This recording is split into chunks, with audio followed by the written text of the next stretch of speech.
Hey friends, welcome to my channel, or welcome back to my channel. My name is Carly and today we're going to talk books. More specifically, today we're going to talk romance books. It has been a crummy, rainy weekend here in North Carolina, so I wanted to cheer myself up and talk about one of my favorite topics. If you didn't know before, now you do, but I am a total romance book junkie.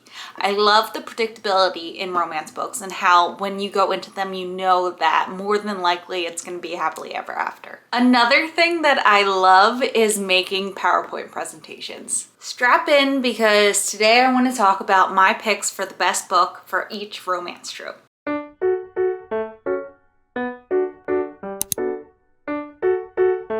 In this video, I'm going to give you my picks for 12 popular romance tropes, including forced proximity, grumpy versus sunshine, fake dating, single dad, enemies to lovers, accidental pregnancy, friends to lovers, second chance romance, impossible love, one bed, opposites attract, and office romance. Okay, so first up, we have forced proximity, and I chose The Dead Romantics by Ashley Poston. Forced proximity is one of my favorite romance tropes because it naturally builds tension throughout the novel. You know, forced proximity is a popular romance trope that has been done so many times before, and I feel like Ashley Poston gave it a fresh take in The Dead Romantics. I have raved about this novel so many times in videos that you're probably sick of it by now. The Dead Romantics follows a ghostwriter named Florence Day who adventures back to her small town for her father's funeral, where she is then stuck with her editor who happens to be a ghost. Like I said, fresh take on a very popular romance trope and very original story.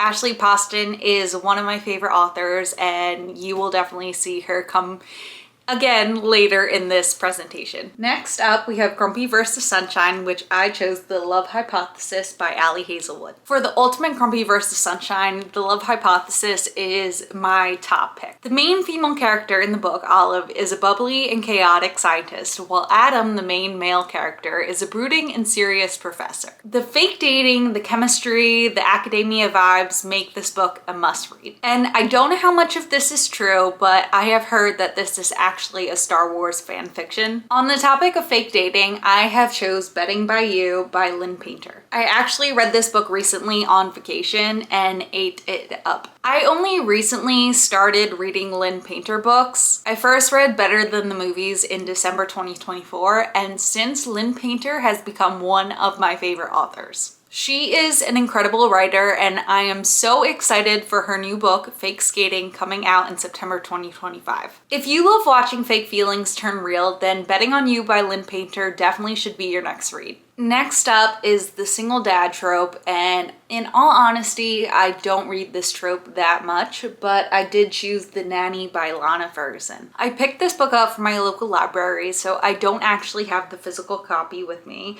but I was so surprised by this novel. For such an unassuming cover, it is filled with spice. Like I said, I don't read that much single dad. I did recently read Wild Love by Elsie Silver and really enjoyed that as well.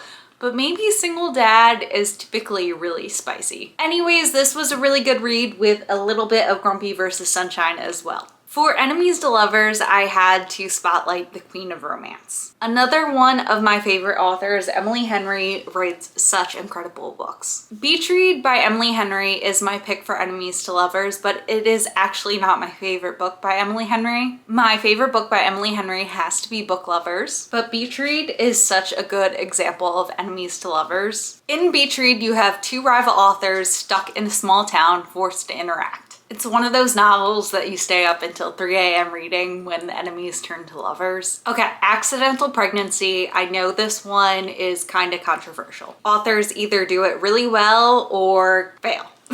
For this one, I chose Lizzie Blake's Best Mistake by Maisie Edings. This was my first read by Maisie Edings, and I really enjoy her writing. She seems like a very down-to-earth and real author, and that can come across in her writing too. Her characters seem so in-depth and like someone I would want to be friends with. Next up is Friends to Lovers, and I chose Love in Other Words by Christina. This was actually one of the books that got me back into reading in my late 20s. Love in Other Words is just such a beautifully written story about two childhood friends and their relationship building over time. This book will make you feel things. It had me sobbing like a baby.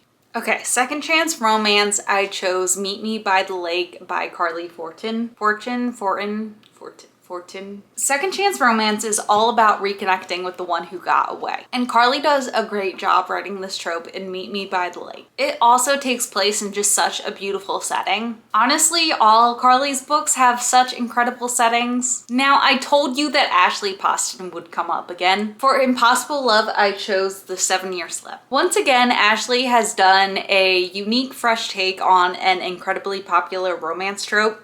In The 7-Year Slip, there is a time travel element that actually keeps the two lovers separated by time. It is a blend of magical realism, romance, fantasy, all in one, and I love it. Okay, next up is the classic one bed trope. This has been done many of times before. When you are trying to get two characters together, you just give them one bed and trouble ensues. A lot of people know the one bed trope from the ACOTAR series, but for this video, I have chosen the Unhoneymooners by Christina Lauren. I read the Unhoneymooners on vacation a couple years ago, and I don't remember too much, but I do remember that this book had me laughing out loud. It is full of hilarious and awkward and romantic moments. Honestly, any book by Christina Lauren is a good choice. Did you know that Christina Lauren is actually two authors penning together under one name? I think that's wild. I only found that out a couple years ago. I never know whether to say they are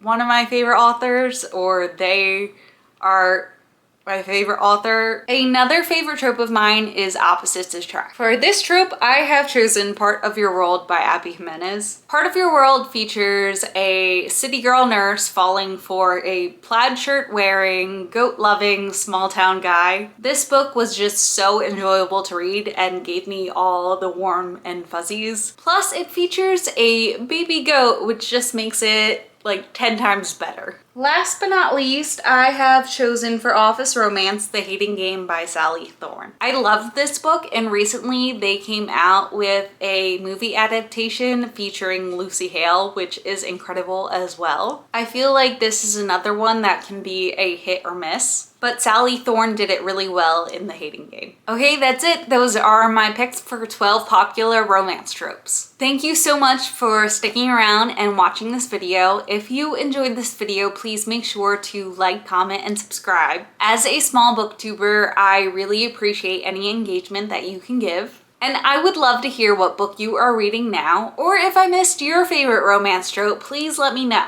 Have a great rest of your day and happy reading!